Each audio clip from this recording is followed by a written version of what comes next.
Crítica realidad de la seguridad social en perjuicio de los afiliados. En Guaranda, capital de la provincia de Bolívar, una parte del principal hospital de la institución permanece en ruinas y abandonado. Desde hace 30 años aguarda por recursos para su reconstrucción. Implementan cámaras con reconocimiento facial para identificar a delincuentes durante delitos en tiempo real. Presentan estrategia nacional Ecuador crece sin desnutrición, que busca el desarrollo integral y una alimentación adecuada de los niños. Golpes a los narcos en El Oro y Manabí. Descubren cerca de 1,5 toneladas de droga en 2 operativos. Son casi 125 toneladas decomisadas en 2020.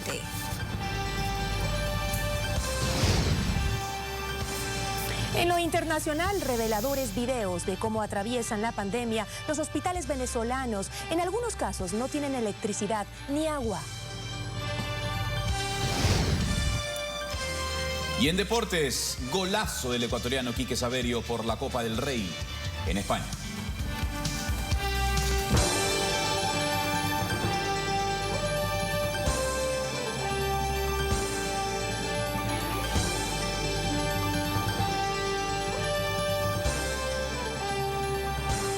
Buenas noches a todos, qué gusto saludarlos. Bienvenidos al noticiero Emisión Estelar.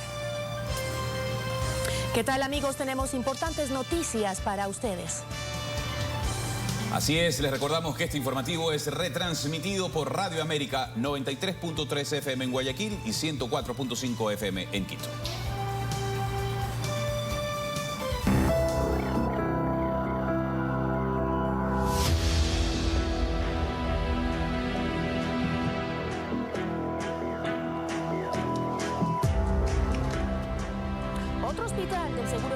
Tiene parte de su infraestructura en ruinas. Se trata de la unidad de Guaranda, provincia de Bolívar, que lleva 30 años en abandono.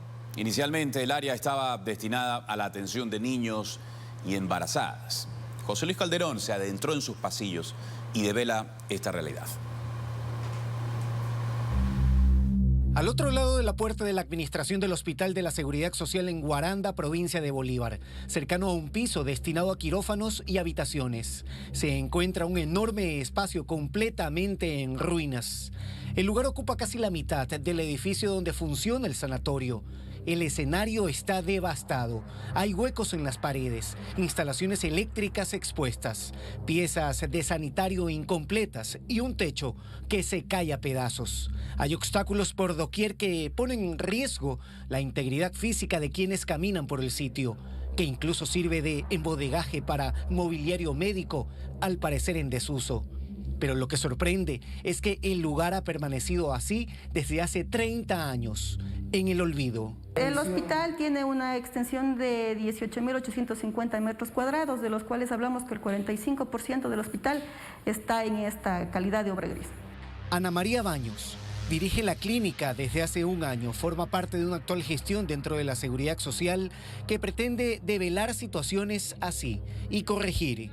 Hace un mes decidió romper el cerrojo y averiguar qué quiso ser construido en el sitio. El diseño que se visualiza inicial que se planteó fue la construcción de un área de ginecobstetricia y de neonatología, que es básica aquí en la provincia. El área abandonada, a oscuras y en ruinas tiene una extensión cercana a los 7.000 metros cuadrados. Los diseños y planos conceptuales del lugar no existen. El piso del abandono y la indiferencia en perjuicio de los más de 200.000 habitantes de la provincia de Bolívar. Todas estas personas con una repotenciación de esta área que usted al momento ve botada, ve abandonada desde muchos años, hace muchos años, podrían ser beneficiados a través de una construcción de que nosotros hemos pensado podrían ser áreas ginecobstétricas. Tenemos pensado hacer áreas de ginecología, un quirófano de obstetricia. En Bolívar el número de afiliados mujeres es mayor comparado con la de los hombres. Urge la necesidad de servicios médicos para la población femenina. Esto es sumamente importante porque si bien es cierto, actualmente el hospital tiene ginecobstetricia, el hecho de que no exista una área complementaria de neonatología hace que el paciente no tenga la seguridad necesaria para poder venir a recibir su prestación acá. En el 2016 se firmó un contrato de régimen especial para repotenciar ciertas áreas del sanatorio, que no incluyó la denominada obra gris del hospital. Se necesitarían al menos $5 millones para intervenir la extensa y deshabitada infraestructura. José Luis Calderón, TC Televisión. Por otra parte, la Fiscalía de Ecuador solicitó la incautación de al menos $3 millones pagados en sobornos por el estatal Petroecuador. Los recursos se hallan en Panamá en cuentas bancarias y pólizas de Alex Bravo, Carlos Pareja Yanuseli y Arturo Escobar Domínguez. La gestión fue canalizada a través de la Procuraduría General del Estado bajo la figura de aprehensión provisional. El planteamiento del Ministerio Público se hizo en la Convención de las Naciones Unidas contra la Corrupción.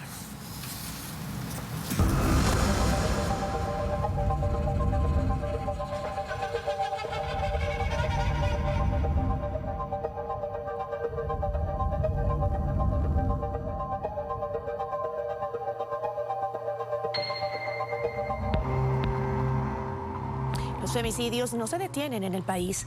Van 116 hasta la presente fecha. Enseguida les contamos dónde se han cometido los más recientes. Sin duda una situación alarmante y dolorosa, puesto que las víctimas no solo son adultas, sino también niñas. Juliana Cortés Montaño, de 34 años, recibió una llamada de su pareja, quien le pidió que le abra la puerta del domicilio. Al hacerlo, le disparó 5 veces delante de su sobrino. Luego, Osvaldo Javier Arboleda Perea se suicidó. Sobre este caso hay poca información, pues familiares no quisieron colaborar con las autoridades para las investigaciones. Mientras que en el Cantón Milagro de la provincia del Guayas, a cuchillazos asesinaron a Flor del Rocío Valle Altamirano, de 33 años. El agresor, como en la mayoría de los femicidios, es el esposo de la víctima y padre de sus hijas. El sujeto huyó. Y dando el último adiós a ella y esperando que después de Dios sea capturado el maldito. Hay que cuidarnos nosotras las mujeres, porque de verdad muchos hombres están maltratando a las mujeres. Estas mujeres se suman a las cifras, pues este 2020 ya van 116, en comparación al 2019, que fueron 106. Estadísticas que no solo sorprenden, sino que duelen y preocupan, al saber que la persona que un día juró amarte y respetarte para toda la vida puede convertirse en un verdugo. Nicole Khalil, TC Televisión. En el noticiero, que estamos seguros, en el país, seguiremos alzando nuestra voz de protesta por los imparables femicidios. Son 116 las víctimas de hombres que en algunos casos matan a mujeres y también acaban con sus propias vidas. 116 víctimas de violencia de género. Ya basta. Y que esto no vuelva a ocurrir.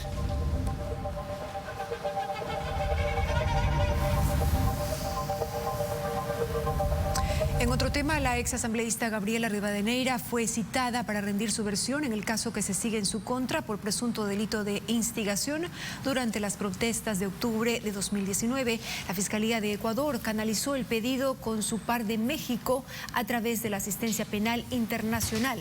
Recordemos que Rivadeneira viajó a ese país en enero pasado. Su testimonio será receptado este jueves.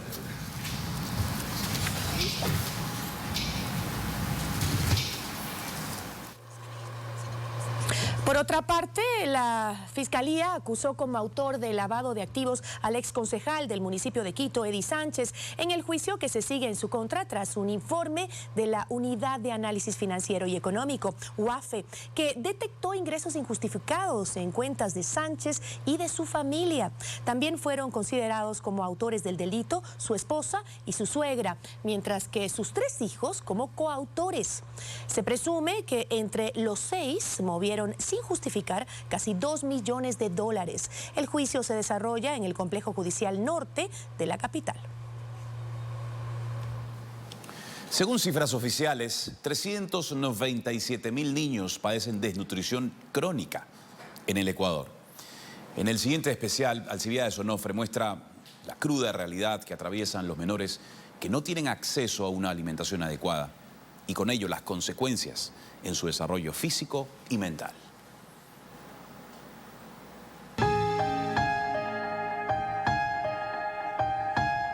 Abre la boca, mi amor.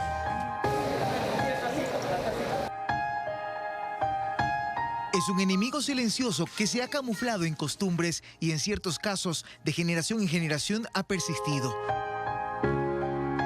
Los niños son sus víctimas predilectas y a veces hasta en aquellos que aparentemente se ven sanos se esconde. Es la desnutrición crónica infantil. La gran mayoría de los niños tienen desnutriciones agudas o crónicas. Este médico residente se refiere a lo que le ha tocado ver en las zonas aisladas en la Amazonía ecuatoriana. Este mal, que afecta a todo el país, ha sido detectado con mayor fuerza en cantones de la costa como Santa Elena, La Libertad, en la Sierra Centro, Guaranda y Guamote, en la Amazonía, en Taisha y Arajuno. El cantón Taisha tiene hartos niños con desnutrición. Tratamos de hacer conciencia a las familias de crear un huerto familiar para que puedan tener una mejor alimentación los niños. Se estima que 397.000 niños menores de 5 años, más del 25% de la población infantil de 1.300.000 habitantes del Ecuador, tendrán problemas de crecimiento y sus capacidades de aprendizaje serán limitadas. Hemos conseguido que se coopere con asistencia en estos 6 cantones y también que se coopere con una campaña educativa, Comer con Causa, en el Ecuador, que nos permita ir formando a nuestros ciudadanos en cómo alimentarnos. Factores económicos, sociales y también educativos influyen en que este mal sea difícil de erradicar. Aducen las autoridades como la vicepresidenta de la República, que ejecuta acciones de atención. Es una estrategia multisectorial, paquetes priorizados, pero lo más importante, presupuesto por resultados, que quede garantizado en el Ministerio de Finanzas y que adicionalmente pueda ser medible lo que te doy y los índices cómo se reducen. Y lo tercero es que se dispone precisamente al Instituto de Estadísticas y Censos incluir una metodología con periodicidad anual para medir anualmente la desnutrición crónica infantil en el Ecuador. En los primeros años de vida de un ser humano, la alimentación es importante. De ella dependerá el desarrollo de sus capacidades. Si esta no mejora, el futuro de una nación se verá gravemente afectado sin mentes brillantes. Alcibiades Onofre, TC Televisión. Y sobre este tema, el presidente Lenín Moreno presentó la Estrategia Nacional Ecuador Crece sin Desnutrición. La iniciativa busca garantizar el acceso a servicios que contribuyan al desarrollo integral y a una alimentación adecuada de las niñas y niños del país. También permitirá prevenir y reducir problemáticas como el retraso de crecimiento y aprendizaje en los menores. El lanzamiento fue en el Salón Amarillo del Palacio de Carondelet. El jefe de Estado además mantuvo una importante reunión con Lena Sabelli, nueva coordinadora residente del Sistema de Naciones Unidas en nuestro país. El decreto que firmamos hoy es uno de los mayores legados de este gobierno, porque establece los mecanismos para superar la desnutrición crónica en Ecuador. Pero no todo depende del gobierno central. También los gobiernos autónomos tienen una gran responsabilidad. Los niños necesitan, para poder estar bien nutridos, agua segura. Nada es más importante que nuestros niños, nada. Lo he repetido desde el primer día de mi gobierno y lo iré haciendo hasta el último día, no de mi gobierno, de mi vida.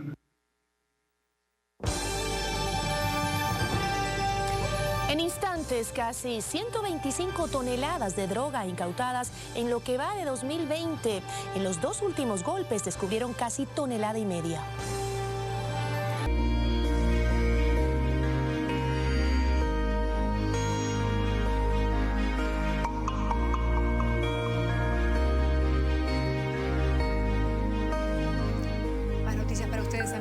La vacuna de Moderna contra el COVID-19 es segura y eficaz, estimó la Agencia de Medicamento de Estados Unidos en un análisis que permite augurar su autorización de urgencia en el país para esta semana. Mientras que en Alemania, funcionarios del gobierno presionan para que se apruebe la vacuna de Pfizer en Europa ante la ola de muertos y contagios que sigue en aumento. La vacuna contra el COVID del laboratorio estadounidense Moderna podría ser aprobada este viernes luego de ser valorada de manera positiva por la Agencia de Alimentos y Medicamentos de Estados Unidos, FDA. Un grupo de expertos se mostró optimista sobre la vacuna, afirmando que no muestra problemas de seguridad específicos que impidan la emisión de una autorización de uso de emergencia. La agencia confirmó que el tratamiento tiene una eficacia del 94.1%, allanando la vía para que los Estados Unidos autorice una segunda vacuna, que en principio sería más fácil de manejar que la de Pfizer. Un comité de especialistas se reunirá este jueves para debatir si se aprueba o no, tal cual como se hizo con la fórmula de Pfizer y BioNTech, que empezó el lunes a ser aplicada a trabajadores de la salud y adultos mayores en Nueva York, Florida, Chicago y otros estados. El país tiene previsto suministrar 40 millones de dosis de vacunas suficientes para 20 millones de personas este mes, lo que incluye tanto la vacuna de Moderna como la de Pfizer. En Reino Unido continúa la vacunación sin contratiempos. Esta pediatra, Gabriela Fillón, y su historia tras convertirse en la primera argentina en recibir la vacuna, fuera de los ensayos médicos que se realizaron en el país. Estaba esperando que me la den en los próximos semanas y como digo que se descongela y hay que usar las vacunas, entonces y empezaban a sobrar algunos, empezaban a vacunar a los médicos o los enfermeros, todo el mundo que estaba de guardia. Así que fui, me la puse sin pensar y feliz. Esos minutos fueron, creo que increíbles, toda la gente estaba feliz. La Agencia Europea de Medicamentos se reunirá el 21 de diciembre para evaluar la vacuna de Pfizer en medio de presiones de Alemania, que pidió acelerar los tiempos en momentos en que su país se ve muy afectado por la segunda ola del virus. La irritación crece teniendo en cuenta que la vacuna aprobada en Estados Unidos, Reino Unido y otros países fue desarrollada por BioNTech, una empresa alemana. Por temor a un aumento de los contagios durante la temporada navideña, varios países europeos han anunciado nuevas medidas de contención, con Alemania y Países Bajos a la cabeza. Pamela Montilla, TC Televisión. Y la cadena internacional CNN reveló la crisis que atraviesan 2 hospitales de Venezuela. No tienen luz, cuentan con agua por horas, las camillas están completamente oxidadas. Políticos de varios países como Rafael Correa se refirieron a la situación sanitaria de ese país cuando estuvieron como observadores de las recientes elecciones legislativas. Lo que parece una bodega de artículos viejos es uno de los pasillos del Hospital Los Magallanes en Caracas, Venezuela. Un reportaje especial de la CNN describe áreas con cadenas que impiden el paso a sitios donde, al parecer, lo que menos hubo es mantenimiento. Cuartos donde las sillas y escritorios ocupan los espacios destinados para los pacientes. Baños dañados, en muy mal estado. Aquí no hay escobas, no hay mopas, no hay pañito. El recorrido continúa. Un médico habla pero sin mostrar su rostro. Revela algo que preocupa aún más. Está vacío porque realmente aquí no hay nada, no hay insumos, no hay cómo tratar pacientes, no hay luz, está todo destruida, los baños están tapados, el agua no llega como es. El paciente no se muere de la enfermedad, se muere de la contaminación que está agarrando. Aunque parece ilógico, la unidad neonatal de terapia intensiva no tiene luz. La razón por la que estoy sosteniendo esta luz aquí es porque no hay electricidad en este hospital. Mire alrededor. Lo mínimo.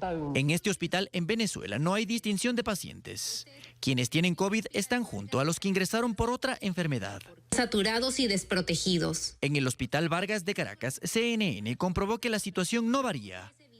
Una sola enfermera atiende toda esta área.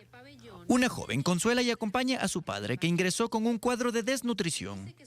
No han podido suministrarle hierro, porque simplemente no hay. En Venezuela solo hay tantos casos de COVID-19 reconocidos como quiere el régimen. La muerte conlleva escasez. En el relato, la reportera cuenta que en la morgue solo hay un congelador. La electricidad va y viene. Dice que el olor de cuerpos en descomposición es insoportable. Que no hay un patólogo. Que las manchas de sangre están por todo lado. En medio de esta crisis hospitalaria en Venezuela, los pacientes con COVID han decidido quedarse en casa. Temen ir a un hospital, donde más de 200 trabajadores de la salud han fallecido por contagios. Hace poco, algunos políticos llegaron a Venezuela a propósito del último proceso electoral en ese país. Entre ellos, el exmandatario ecuatoriano Rafael Correa. Es un éxito Venezuela en el control de la pandemia, ¿no? Ha sido un éxito, aunque muy poco reconocido, presidente, a nivel internacional. Es lo que vive Venezuela, en medio de una crisis hospitalaria y la pandemia. Cristian Hidalgo, TC Televisión. Perturbador y doloroso. En Ecuador empezaron las reuniones de autoridades de la Agencia de Regulación y Control Sanitario ARSA para registrar vacunas contra el COVID-19. Funcionarios de esa entidad se han reunido con funcionarios de la farmacéutica Pfizer. Así lo informó el viceministro de Salud, Javier Solórzano, quien precisamente se encuentra en nuestros estudios en Quito para ampliarnos la información sobre esta importante noticia. Gisela, tú continúas con ello. Así es, Andrés y amigos televidentes, nos acompaña a esta hora Javier Solórzano, viceministro de Salud. Viceministro, gracias por estar con nosotros. Buenas noches. Buenas noches, Gisela. Qué gusto. Un cordial saludo a la teleaudiencia de TC. Viceministro, entiendo que está ya en acuerdos Ecuador con 4 empresas. Voy a nombrarlas justamente para traer 18 millones de dosis de vacunas contra el coronavirus y son Pfizer, COVAX, AstraZeneca, COVAX Facility. ¿Cuál de ellas llegará primero al Ecuador y cuándo? Estamos en el proceso de acelerar la entrega de un primer lote de dosis de vacuna para realizar una prueba piloto y estar listos para cuando ya tengamos cientos de miles y millones de dosis en el país. Esto estamos trabajando para que sea a finales de enero, comienzos de febrero. Y al parecer van a ser de Pfizer, que es con quienes tenemos más adelantado el proceso. De hecho, Pfizer ya ha adelantado un trabajo con ARSA, como bien decía la nota, presentando documentación y están trabajando con la Agencia de Regulación y Control Sanitario del Ecuador sobre la base de la aprobación de emergencia que tuvieron en los Estados Unidos por parte de la FDA. Es decir, viceministro, sí van a llegar las primeras vacunas en enero, porque usted estuvo aquí en este mismo noticiero y sus palabras fueron, y recuerdo textualmente, es irresponsable decir que la vacuna llegará en enero. Eso no es posible. Es decir, sí vamos a lograr que llegue en enero. Vamos a hacer todo lo posible porque llegue un primer lote para hacer un piloto. Pero el grueso de las vacunas llegará a partir de finales de marzo. Ahora, usted dijo que o lo dijo también el ministro de Salud, me parece que justamente toda vacuna que entre tiene que tener su registro sanitario. ¿Cómo está el trámite para que entre la de Pfizer? Claro que sí. A ver, ahí yo creo que es importante hacer una diferenciación. El registro sanitario es un proceso que toma varios meses y que todas las vacunas candidatas han sometido ya la documentación a la FDA, a la EMA. Pero mientras tanto lo que han obtenido es una certificación de uso en emergencia que les califica en función de la seguridad y eficacia de estas vacunas. Eso es lo que tiene Pfizer con esa documentación y con el respaldo no solo del estudio clínico que ellos realizaron, sino el informe que emitió la FDA, se convierten en insumos para que la ARSA analice y con base en toda la legislación ecuatoriana, verifique todos los requisitos y luego emita la certificación de uso también en emergencia en el país, mientras sigue el proceso normal de registro sanitario. ¿Cuántas vacunas vendrían en enero y justamente en qué ciudades se va a comenzar la vacunación? Bueno, en enero esperamos recibir un lote de alrededor de 50,000 vacunas. Estamos planificando para vacunar al personal de salud de primera línea, dando prioridad a aquellos que trabajan en las áreas de COVID, de todo el personal de terapia intensiva de todos los hospitales del país y adultos mayores de los centros geriátricos públicos y el personal de cuidadores de estos centros geriátricos. ¿Se empezará por alguna ciudad en específico? Bueno, en términos de logística empezaremos por las ciudades más grandes, Quito, Guayaquil y Cuenca, y luego cubriremos el resto de ciudades. Estamos tratando de hacer este piloto en muy corto tiempo, de tal suerte que podamos hacer la vacunación completa en máximo una semana. y con esos resultados nos permitan continuar con el proceso de planificación ya para la campaña de vacunación masiva que arrancará en abril. Por último, viceministro, usted dijo que hay una primera fase en donde se va a vacunar a las personas adultas mayores y también a la gente de salud. ¿Qué pasa con los maestros que están en enero por estar desde los colegios presencialmente? ¿Cuándo serán vacunados ellos? Los maestros entran en la segunda fase cuando ya tengamos suficientes dosis de vacuna en el país. Recordemos que esto de enero va a ser un piloto, va a ser una prueba con unas pocas dosis para verificar que todos los elementos que constituyen el plan de vacunación están en su lugar y fortalecer lo que haya que fortalecer. Le agradecemos muchísimo, viceministro, por habernos acompañado por esta entrevista. Muchísimas gracias. Con mucho gusto. Encantado. Amigos, hacemos una pausa en información, enseguida volvemos con más.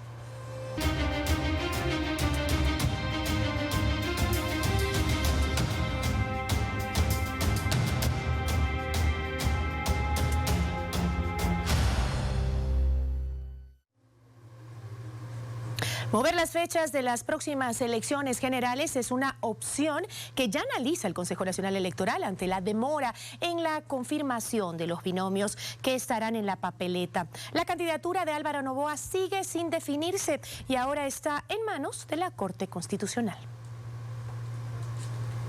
Hace una semana, esta era la posición de la presidenta del Consejo Nacional Electoral, Diana Tamaín, respecto del calendario electoral. No hay posibilidad de cambio de fechas, pero sí la falta de pronunciamiento dentro de los tiempos que nosotros hemos calculado pone en riesgo el cumplimiento de la fecha. Ahora mover la fecha de la primera vuelta ya es una posibilidad, al menos así lo afirma el vicepresidente Enrique Pita. Sí, se puede mover el 7. Imaginen 7, 14, 21. En ningún caso se puede afectar la fecha de posesión de las nuevas autoridades, porque eso consta en la Constitución. Esto después de que la noche del lunes, luego de 3 intentos, el Pleno se reuniera y decidiera presentar ante la Corte Constitucional una demanda de conflicto de competencias entre el CNE y el Tribunal Contencioso Electoral, para que sea esta instancia quien decida si el CNE debe acatar la sentencia del tribunal y permitir que Justicia Social inscriba a Álvaro Noboa como su candidato a la presidencia. Pero ¿cuánto podría tardar este trámite en la Corte Constitucional? Digamos que contesta la demanda con mucha velocidad y no convoca audiencia y se hace el proyecto de sentencia y se remite al Pleno, pero estamos hablando de fácil 4 semanas. Y hay un escenario más grave, advierte Ollarte. ¿Es que acaso la intención del Consejo Electoral es patear la bola y como no tengo decisión de la Corte Constitucional, imprimo papeletas sin un candidato? La decisión del CNE la noche del lunes desencadenó en estos incidentes en los exteriores de la institución. Se trata de los simpatizantes de Álvaro Noboa, que por 3 semanas han permanecido en ese lugar. Mientras la Corte Constitucional no se pronuncie, el proceso electoral está estancado. Karen Aro, Voz y Voto 2021. Y en este proceso electoral, las autoridades del CNE han tenido que resolver temas polémicos. Conozcamos cómo está configurado el organismo y de dónde provienen los 5 vocales.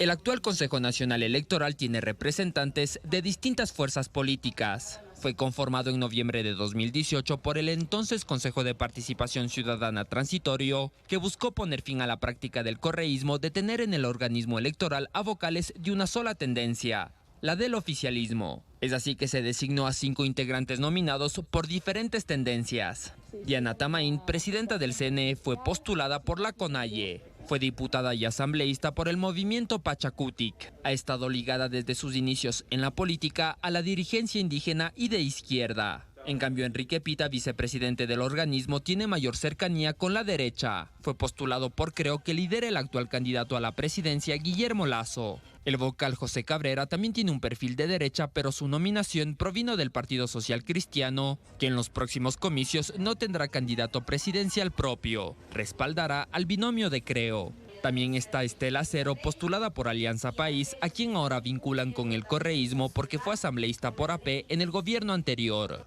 Mientras tanto, Luis Verde Soto fue postulado por la Junta Cívica de Guayaquil. Ha ejercido varios cargos políticos como asesor del expresidente Jaime Roldós y embajador de Ecuador en Suiza. Las diferencias ideológicas de los 5 vocales han provocado evidentes disputas. Por ejemplo, Verde Soto y Acero se opusieron a que Atamaín sea la presidenta.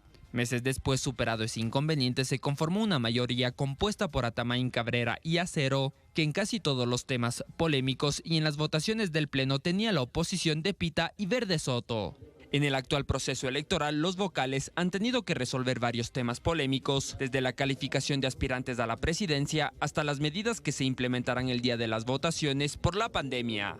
Alberto Luna, TC Televisión. El juez electoral Arturo Cabrera pidió que la última resolución del CNE sea puesta en conocimiento del Pleno del Tribunal Contencioso que lleva la causa del movimiento Justicia Social. Considera que se ha cometido una inobservancia de la sentencia emitida a favor de la candidatura presidencial de Álvaro Noboa Pontón. Además, considera la resolución del CNE de pedir la intervención de la Corte Constitucional resulta inútil.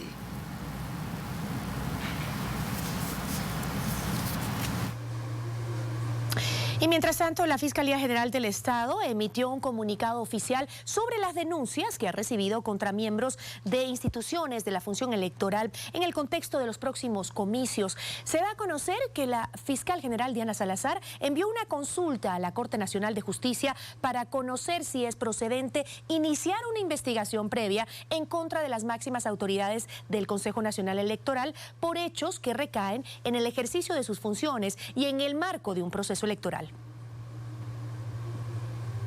Vamos a los temas del legislativo. Continúa la expectativa por conocer si la Asamblea Nacional someterá a votación la ley de extinción de dominio, dada su importancia para que Ecuador reciba un nuevo desembolso de organismos multilaterales. El presidente del legislativo, César Litardo, tiene hasta esta noche para cambiar el orden del día y tratar esa normativa. Mañana el Parlamento empezará un receso de 15 días. Esa ley contiene mecanismos de lucha contra la corrupción. Polémica en torno a la designación del vocal de la Judicatura que representa al Ejecutivo en dicho organismo. El presidente Lenín Moreno remitió el 30 de noviembre una terna para reemplazar al vocal Jorge Moreno Llanes, quien renunció al cargo. Sin embargo, el Consejo de Participación Ciudadana, presidido por Sofía Almeida, pretende escoger al reemplazo de Jorge Moreno de uno de la terna enviada por la función legislativa. El mandatario vía Twitter señaló que espera que Participación Ciudadana proceda a la fase de impugnación de los integrantes de su terna y posterior designación del nuevo delegado. El organismo prevé sesionar este miércoles para definir la situación.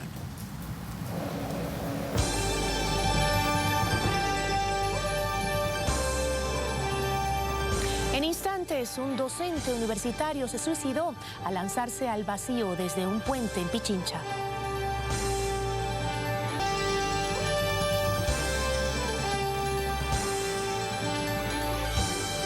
La Corporación para la Seguridad Ciudadana de Guayaquil implementa cámaras con reconocimiento facial. Los sistemas permiten identificar en tiempo real a delincuentes o sospechosos buscados por algún delito.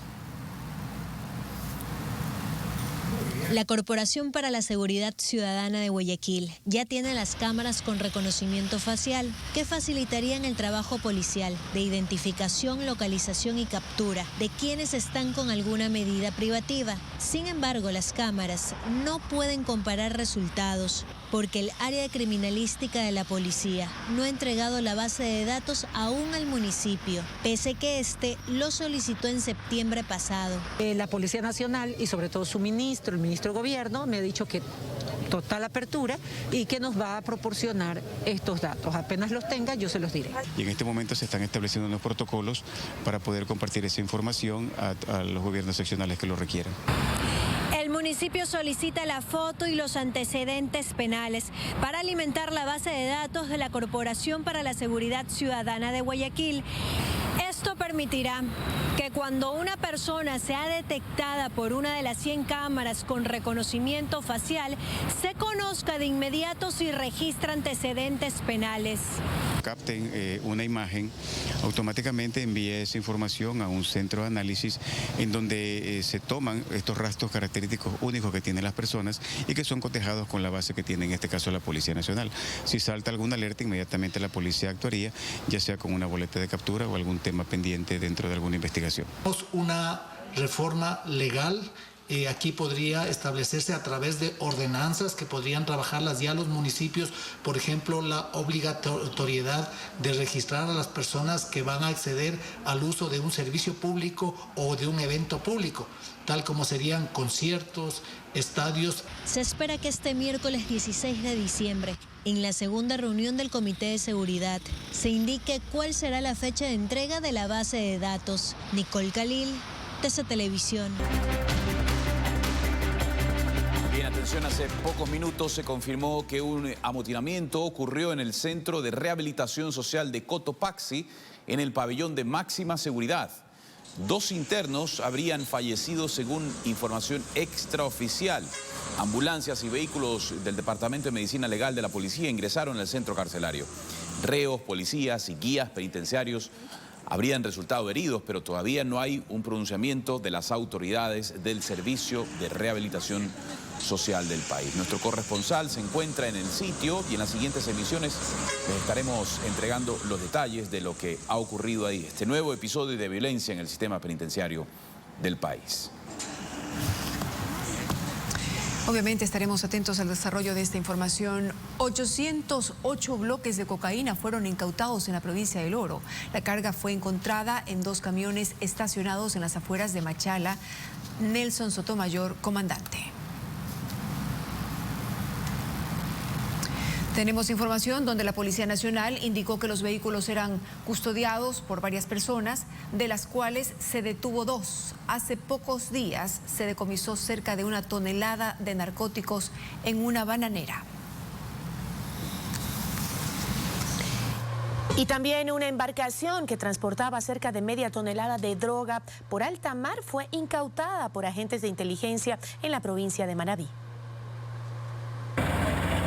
Los 24 sacos de yute incautados dentro de una lancha en el que en su interior contenían un cargamento de bloques tipo ladrillo envuelto con cinta de embalaje fueron encontrados frente a las costas manabitas. Aproximadamente a 180 millas de Manta, a la altura de Pedernales. Agentes de inteligencia de la Armada y Policía Nacional trasladaron la droga hasta el puerto de Manta, custodiada por los guardacostas, para que en presencia del fiscal se realice la prueba de campo. Dio como positivo cocaína. Esta lancha se encontraba de forma clandestina en las costas manabitas. Al momento de ser abordada por los agentes de antinarcóticos, ellos detectaron algunas irregularidades. En la matrícula fue borrada de la embarcación. La narcolancha, que transportaba la media tonelada de droga en una embarcación tipo 850, propulsada con 2 motores fuera de borda, para así poder movilizar la sustancia de forma rápida. También existieron personas detenidas en este operativo. El día de ayer en la noche se hizo la detención. Pero como le digo, eso es un trabajo de inteligencia que se llevó a cabo varios días atrás. Hay 2 aprendidos, son mantenses, son de aquí. ¿Qué delito fiscal? Obviamente transporte de sustancias estupefacientes. También se conoció que dentro de la embarcación se encontraba una boya satelital, que es muy frecuente su uso para la localización de la droga al momento de ser entregada y pueda trasladarse a otros países. Justamente para que sea localizada por otro tipo de embarcación y continúe su transporte a su puerto de destino. Desde la provincia de Manabí informó Marcelo Ruiz, TC Televisión. 4 personas son procesadas por tráfico de 900 kilos de cocaína. Fueron aprendidas en delito flagrante en un buque carguero en la parroquia de Pozorja, en Guayaquil. Durante la audiencia se dictó la prisión preventiva para Carlos Andrés Pedro B., Eddie Fulton y Anthony Arón. La instrucción fiscal terminará en 30 días, como se conoce. Y los detenidos fueron trasladados al Centro de Rehabilitación Social. La droga presuntamente fue traída desde Colombia y tenía como destino final Bélgica. Un profesor universitario se suicidó al saltar de un puente en el sector de la González Suárez, esto es al norte de Quito. Un policía fue testigo del trágico suceso.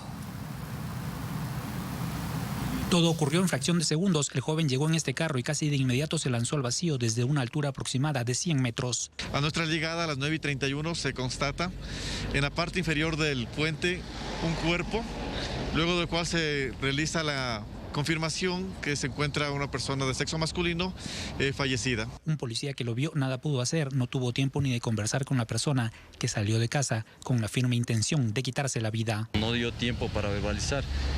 Le ve en el momento que se cuelga de la cuerda y se desprende el cuerpo. Familiares y amigos llegaron al lugar. Según comentó su padre, el catedrático tenía problemas de depresión. Mi hijo desde hace un año tenía problemas de ansiedad y depresión. Y ya se estaba haciendo tratar, por muchas ocasiones fue internado. No era la primera vez que el joven atentaba contra su vida. Anteriormente su padre lo evitó, pero en esta ocasión no estuvo cerca. En sus 27 años dejó una gran enseñanza como escritor, como profesor y como cantautor del coro de la Universidad Católica, a quien amaba profundamente. Luego del análisis de la escena por parte de los peritos de criminalística, se levantó el cadáver, fue llevado a la morgue para la autopsia de ley. Fernando Escurra, TC Televisión. Hasta mañana, compañeros. Como siempre, muy agradecidos con ustedes por su gentil sintonía. Un abrazo para ustedes, que estén muy bien.